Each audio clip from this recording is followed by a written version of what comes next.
Сегодня у нас сказка «Это что за птица?»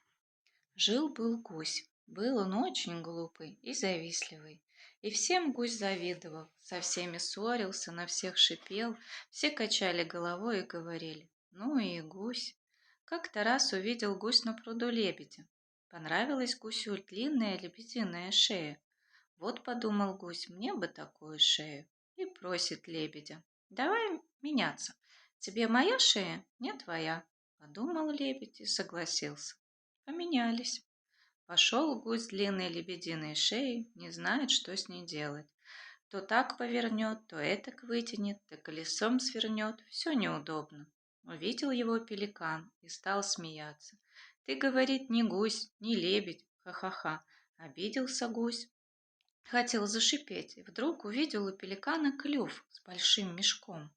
«Вот бы мне такой клюв с мешком», — подумал гусь, и говорит пеликану: «Давай меняться.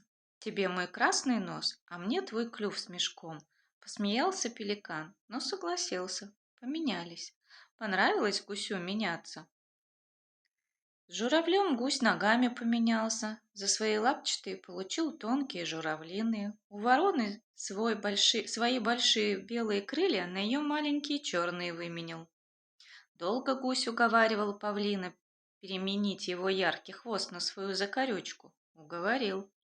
А добрый петух подарил гусю свой гребешок, бородку, а заодно и кукареку. Стал гусь ни на кого не похож.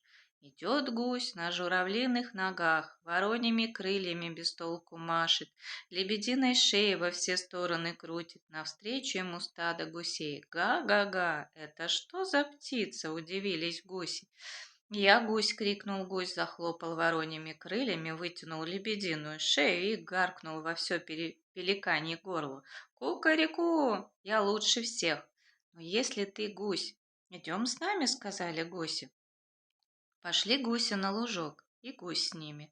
Все гуси травку щиплют, а гусь только клюв с большим мешком хлопает, не может траву щипать.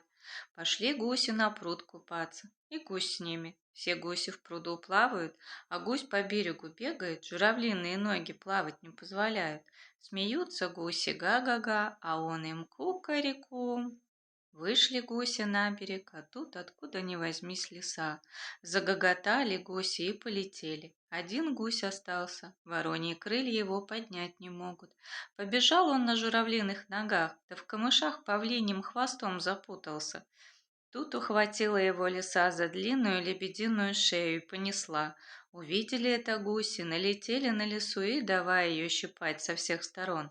Бросила лиса гуся и убежала. «Спасибо, гуси, спасли вы меня», — сказал гусь. «Теперь я знаю, что мне сделать».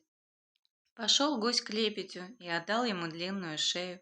Пеликану вернул клюв с большим мешком, журавлю тонкие ноги, вороньи черные крылья, павлину яркий хвост веером, а доброму петуху гребешок-бородку, а заодно и кукареку. И стал гусь как гусь, только умный и независтливый. Вот и сказочки конец, а кто слушал, молодец.